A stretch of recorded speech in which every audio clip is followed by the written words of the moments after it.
عزیزان گرامی وقار، آپ کو سرکار بغداد رضی اللہ تعالیٰ عنہ کی تحریک میں بتاؤں، ترکی سے نکلنے والی خلافت عثمانیہ یہ غوث اعظم کی پیدا کی ہوئی تحریک تھی۔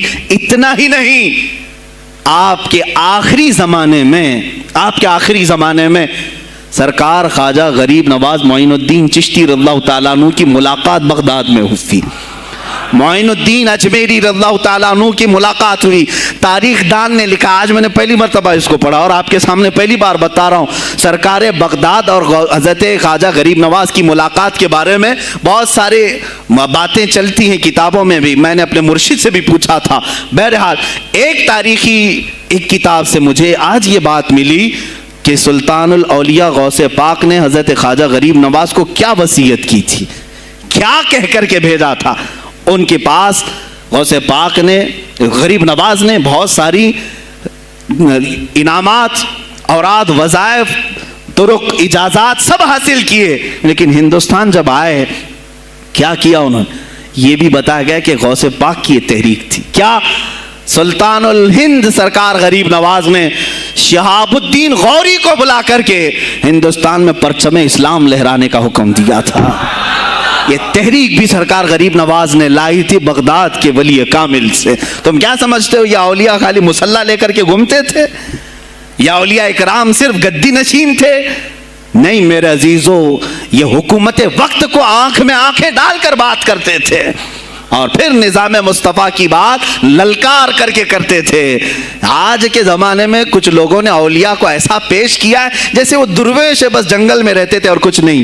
نہیں میرے عزیزو، وہ اللہ کے شیر تھے، اللہ کے شیر تھے۔ اسی لیے تو اقبال نے کہا ہے، اللہ کے شیروں کو آتی نہیں روبائی۔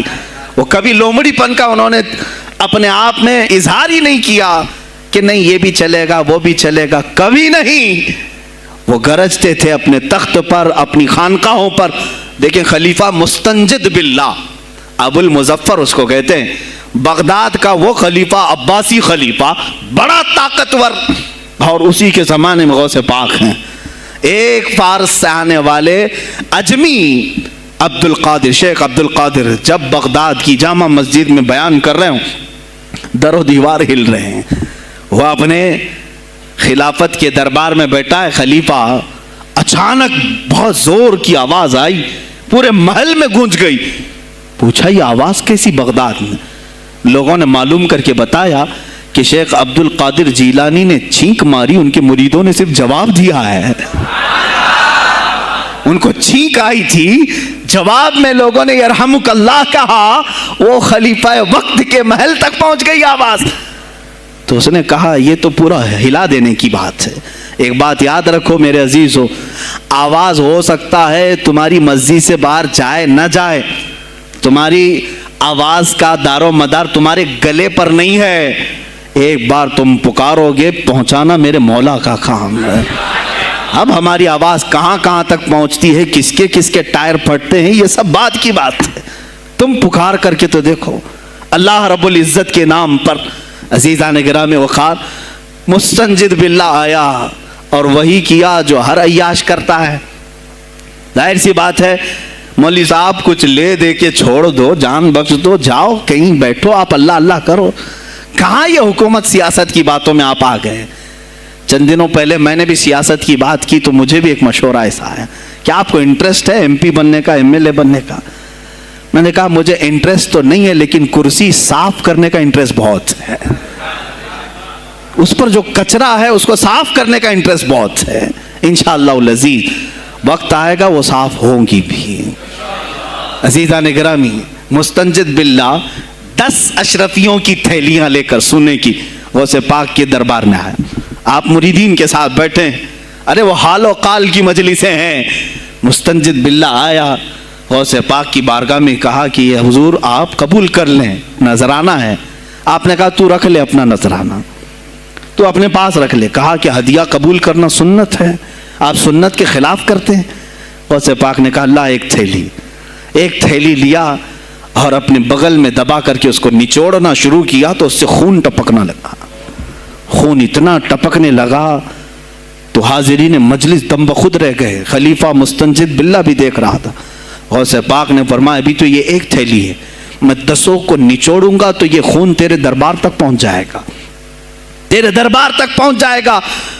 تو مجھے وہ اشرفیاں دینے آیا ہے جو تو نے غریبوں کے مال کو چوس کر کے حاصل کیا، تو مجھے خریدنے کے لیے آیا ہے۔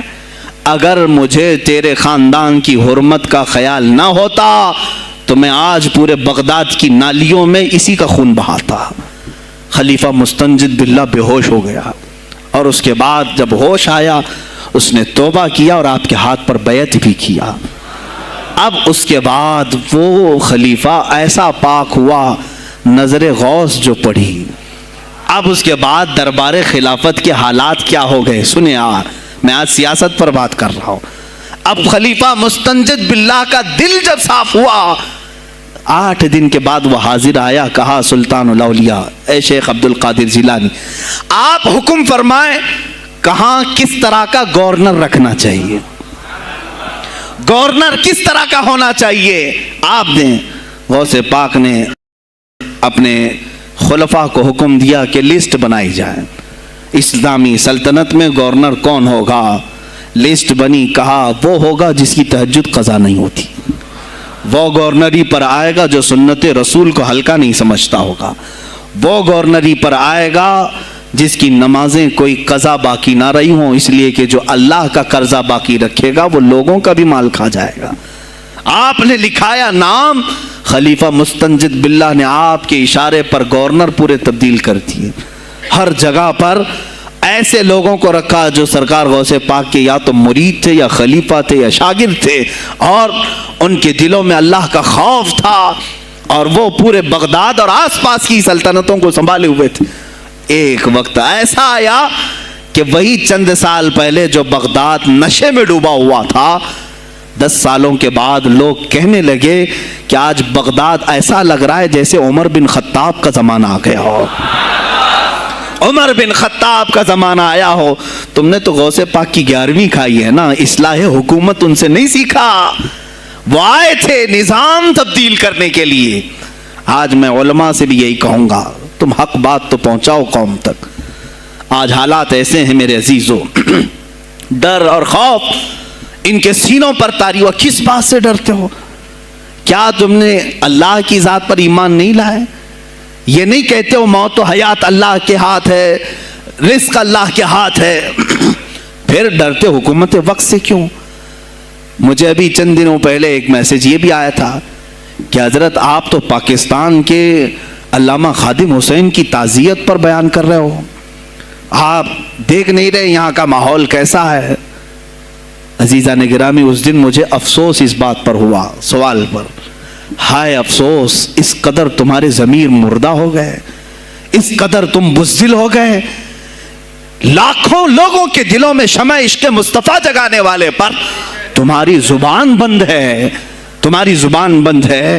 میں نے صرف ایک جملہ کہا، کوئی فرق نہیں پڑتا، میں اس ملک میں رہ رہا ہوں جہاں کا پرائم منسٹر ایک سور خبیث فرانس کے صدر کے لیے ٹویٹ کر سکتا ہے، تو میں پڑوسی ملک کی کسی عاشق رسول کی تعزیت کیوں نہیں کر سکتا؟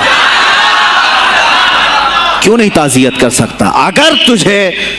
اگر ہندوستان کی تخت پر بیٹھنے والے کو فرانس کے صدر سے کوئی دلی عشق ہے، محبت ہے، تم اس کی معشوقہ ہو یا محبوبہ ہو، مجھے فرق نہیں پڑتا، لیکن اتنا ضرور ہے عاشق رسول مشرق میں ہو، شمال میں ہو، جنوب میں ہو، مغرب میں ہو، جب اس کی روح جائے گی تو ہماری بھی روح تڑپے گی۔ ہماری ڈور بندھی ہوئی ہے مدینۃ الرسول سے۔ میرے آقا صلی اللہ علیہ وسلم کی جو بات کرے گا وہ پھر کسی بھی ملک کا باشندہ ہو۔ تم کہتے ہو تعزیت کے لیے، ارے میرے عزیز، اگر میں سامنے ہوتا تو اس کے قدموں کی خاک میں اپنے امامے پر رکھتا۔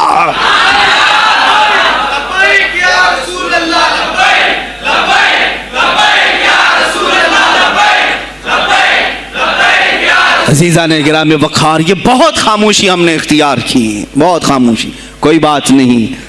تم دیکھو گے حالات خراب ہونے کی جو شکایات آج کر رہے ہیں علماء، تم سب کے سب جاؤ گے۔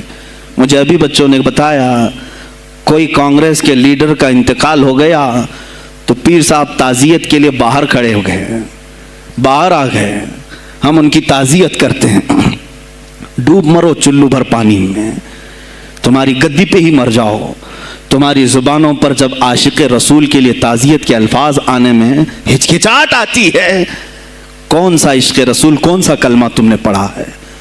غوث پاک کی اگر تمہارے اندر ذرا برابر بھی نسبت ہے تو میں کہوں گا میرے عزیزو، سلطان الاولیاء غوث پاک عاشق رسول ہی نہیں، فنا فی الرسول تھے۔ میرے نبی کی بات پر اگر کوئی انگلی بھی اٹھاتا، آپ یا تو اپنی کرامت سے اس کا منہ توڑ جواب دے دیتے۔ کسی عیسائی نے صرف یہ کہا تھا میرے نبی عیسیٰ افضل ہے، وہ مردوں کو زندہ کرتے تھے، آپ کو جلال آیا، کہا محمد افضل نہیں ہے اس لیے کہ وہ مردے زندہ نہیں کرتے تھے، آپ اس کا ہاتھ پکڑ کر قبرستان لے گئے، میرے نبی پر بات کرتا ہے، میں تجھے زندہ کر کے دکھاتا ہوں۔ اپنی کرامت سے مردے کو زندہ کر کے دکھایا۔ اب بول کون افضل ہے، عیسیٰ افضل ہے کہ میں افضل ہوں؟ تو نے تو عیسیٰ علیہ السلام کو مردے زندہ کرتے دیکھا تو نہیں، لیکن عبد القادر کو سامنے دیکھا۔ غوث پاک نے کہا میں اپنا موازنہ عیسیٰ علیہ السلام سے نہیں کرتا ہرگز، لیکن یاد رکھنا میرے نبی پر اگر زبان کھولے گا تو عبد القادر اپنے قدم سے اس کو جواب دے گا۔ وہ جواب دیتے، آپ کی زندگی ناموس رسالت کی حفاظت کے لیے گزری ہے۔ سلطان الاولیاء غوث پاک رضی اللہ تعالیٰ عنہ کی بارگاہ میں جب ایک سوال آیا کہ لوگ کہتے ہیں نبی ہر جگہ کیسے حاضر ہو سکتے ہیں، آپ نے خود کر کے دکھا دیا۔ کوئی صاحب آئے، کہا ہمارے گھر دعوت ہے آپ تشریف لائیں، کہا ٹھیک ہے آتا ہوں۔ تھوڑی دیر بعد دوسرے آئے، کہا ہمارے گھر دعوت ہے آپ آئیں، سیم ٹائم پہ کئی 70 لوگ آئے، سب کی دعوت قبول کی۔ دوسرے دن شام میں لوگ آ کر کے فخر کر رہے ہیں، آج میرے گھر شیخ عبد القادر جیلانی آئے تھے، دوسرا کہہ رہا نہیں میرے گھر آئے تھے، تیسرا کہہ رہا میرے گھر آئے تھے۔ ایک وقت میں سب گھروں پر کیسے؟ سبوں نے کہا انہیں سے پوچھتے ہیں وہ کہاں گئے تھے۔ جب لوگ آئے تو سننے میں یہ آتا ہے کہ آپ ایک درخت کے نیچے بیٹھے تھے، لوگ سوال کرنے کے لیے آئے، سب آپس میں کہہ رہے ہیں ہمارے گھر آئے تھے، ہمارے، آپ بتائیں کیا کس کے گھر گئے تھے؟ تو انہوں نے کہا درخت کے اوپر دیکھو۔ تو لوگوں نے درخت کے اوپر نگاہ ڈالی تو دیکھا ہر پتے پر شکل عبد القادر نظر آ رہی ہیں۔